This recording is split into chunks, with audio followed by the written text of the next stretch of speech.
always wanted to be a mother. Give your mama a hug. Here go the proof. Make him a good young man. You're the father, and that's your responsibility. Parties experience different feelings in court based on their experience, relationship, or outcome of the proceedings. Some of these moments have been very memorable, and you want to watch them again. When she was 13, she gave birth to a little girl. She made contact with the defendant, and they're here today to get a DNA test. Not every case in Judge Mathis's court is based on who is wrong and who needs to pay damages as a consequence of their actions. Sometimes these cases deal with the life trajectory of parties directly. Defendant Coetha Drayton was adopted when she was 3 months old. Coetha has been searching for her birth mother since she was 18. In cases like this, the plaintiff is always emotional because searching for a long-lost child is bound to trigger feelings. Will the plaintiff be able to keep her cool and narrate the incident from the beginning? You over there crying already? I know. When I was 13 years old, I found out I was pregnant. They cornered me, and they told me I had to tell Mama because I have vitamins and stuff. I don't know. Stories of teenage pregnancy are not new in court, but every case seems unique. I told my mother, and my mother was mad at me, but she seen her in the delivery room. They wouldn't let me hold her in the nursery, and I got to see her.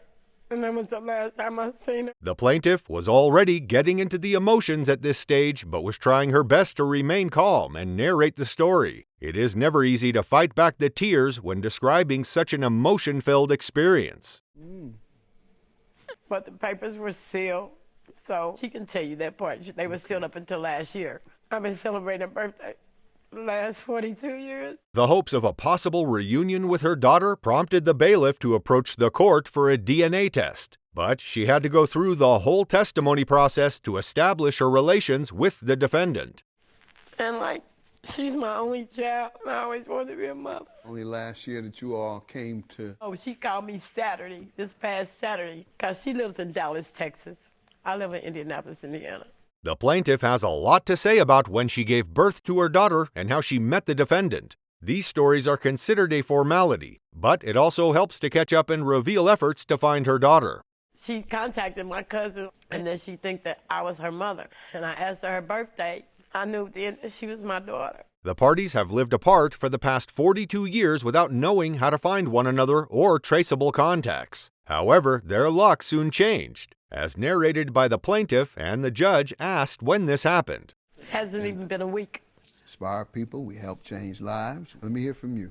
The plaintiff has given a very touching narration, and her actions show how much she hopes the defendant is her daughter. At this point, the judge asks the defendant to share her experience over the years. When I was 3 months old, I had a good life. I was the only child. I lost my parents. My father shot my mother, then he shot himself. Apart from her potential ties to the plaintiff, the defendant also had a rough experience in childhood, bringing back mixed emotions. She testifies about her experience with her adoptive parents. They had their regular married couple arguments. I never heard anything later, perhaps? My mother was leaving my father, and I guess he didn't. The defendant's account of what happened during this period showed the reason for her quest to find her birth mother. I graduated from high school. An inheritance from my parents when I turned 18. I went to college for a year. Things started getting rosy for the defendant, and she soon found herself living a new life entirely. But did that hinder the search for her mother? I didn't go back.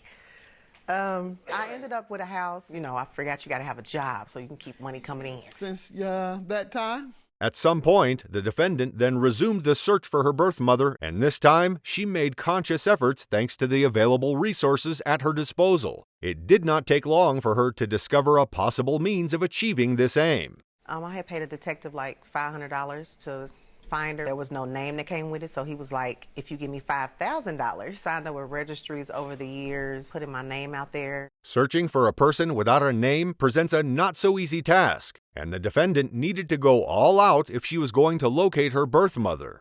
And then in 2017, my cousin called me, had made it to where we could have access to our medical records, adoption records. And when I seen her name on there, it said Marie Luckett. Another Luckett came up. The defendant's efforts were significant because she got a cousin who helped her with a name, which made the search easier. She tried to leverage social media to narrow the search, and here's what happened. The story, it was like, do you know Marie Luckett. And she was like, yes, that's my cousin. And she was like, hi. The smiles started returning to the parties' faces at this point because the story had gotten to the fun part despite an emotion-filled background. The defendant was cheerfully narrating the story and the parties were happy again. I didn't really know what to say.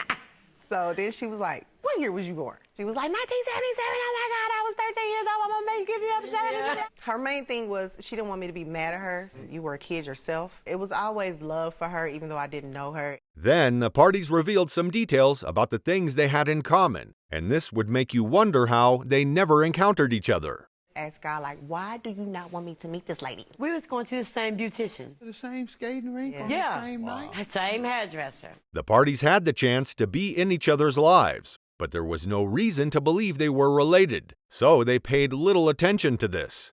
The judge then asked the parties if they had other children, and here's their response. I have no Said, kids. How about you? You have any? I She have has three three boys. If this is my child, please send me out there for Christmas to meet my kids. Yep. During their testimonies in court, the judge also grew attached to them and gave them something beautiful without prejudice to the results of the DNA test. A step beyond that, I'm gonna do Thanksgiving and Christmas. How about that? And get whether it's your daughter or not, you all look so much alike. The plaintiff presented a picture of her mother as a way of proving the reasons for her hopes that the defendant was her daughter. Your mother? I'm coming to Indianapolis for Thanksgiving. I I want go to come there home for for Thanksgiving. Christmas. She wants to come for Christmas. Both parties hoped the DNA results would confirm their hopes of being related, and they would start catching up for the lost years. They already had plans of spending time together and just needed the judge to read the results.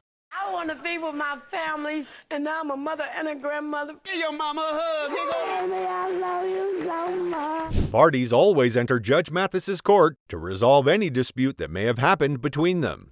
These disputes may not even relate to property in all cases. Plaintiff Gerald Booker dated the defendant's mom when he was younger, whether or not the defendant was his son. The search for a son is always filled with experiences that show how meaningful the relationship is to the father. Defendant Brandon Swoops. Gerald finally reached out to him on social media. As is customary in Judge Mathis's court, the father had to give a background on his relationship with the defendant's mother and his paternity claims. This testimony usually allows parties to express themselves fully without fear of discrimination. My story goes this way. I was young, being a little wild, and young lady, which is his mother, she was doing her thing. I asked her if she would accompany me in dinner. This signaled the start of the relationship that resulted in today's case. But the plaintiff and the defendant's mother were having fun at that time. The story of their experience was familiar, and the bailiff also had something to chip in. She said yes, and I asked her if she'd come go with me. For dessert? One thing- Yeah. She did come back over? Yeah. How old were you all? About 22. At this point, the judge had the opportunity to interfere, give some insights, and give instances of the relationship between the father and son. Judge Mathis's example was a funny one that made the father happy. And how old are you? Oh, I'm 29. Trying to get him some one-night stands. Go ahead. Like that. That's how I know y'all father-son now. The story establishes the beginning of the relationship, and the father shares other details explaining how the relationship progressed. This was such a beautiful one, until something happened. Anyway, time went on, and she had an appointment, and we were going to build life together. Their stay together was going fine and smoothly until an incident occurred that was going to separate them. This caused the plaintiff to do something that compounded today's case. Her mother had a boyfriend, wanted the brother to her apartment. And, of course, me being a man, I said no.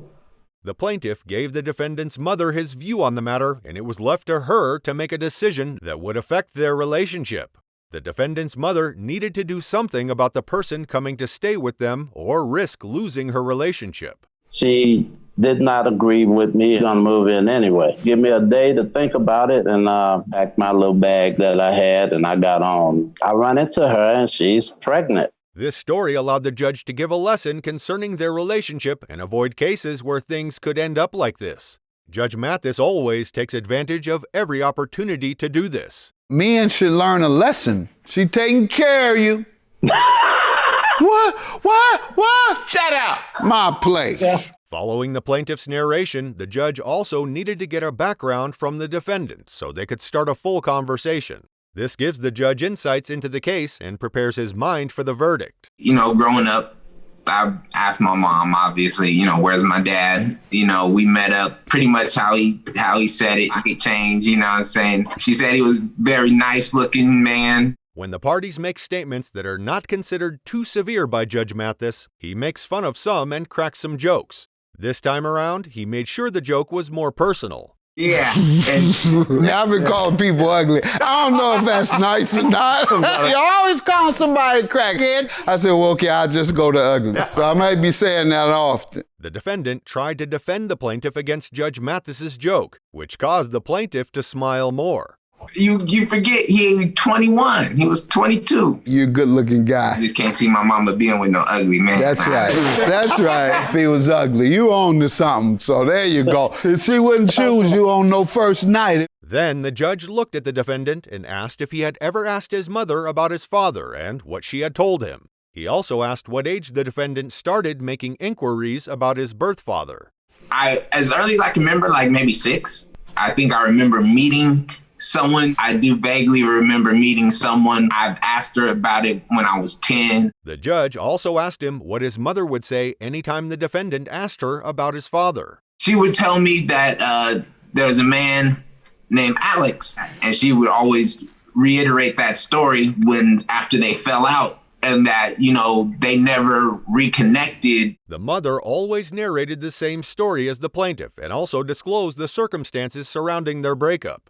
Then the defendant also had other people who spoke about his father. There was always kind of a discrepancy between the two of them. He wasn't sure if I was his, and then that might possibly be my dad. The conversation about the defendant's upbringing continued, and he narrated how he spent the last few years with his mother. Then the judge asked about the plaintiff's younger years and the circumstances surrounding his lifestyle. A bit young, and I was in the game. Got to have a different name. I was put away at that being stupid. Short bag or a big bag? The parties were actively looking for ways to contact each other and confirm paternity. Their presence in court today is thanks to their lucky meeting. Well, I personally finally reconnected with him. It came about through social media and started searching that. I still hadn't come up with any hits yet through my mom. The defendant continued and fully disclosed how they met and how they felt during that period. Waiting for more than 2 decades before meeting your father is an emotional experience. He actually contacted me that way. We're searching for him as well. Help her. She showed me pictures. Well, I'd like to know for sure. The parties were able to share experiences and disclose their efforts in life regarding their careers and family. Judge Mathis was satisfied with how they fared over the years and had these words of commendation and encouragement.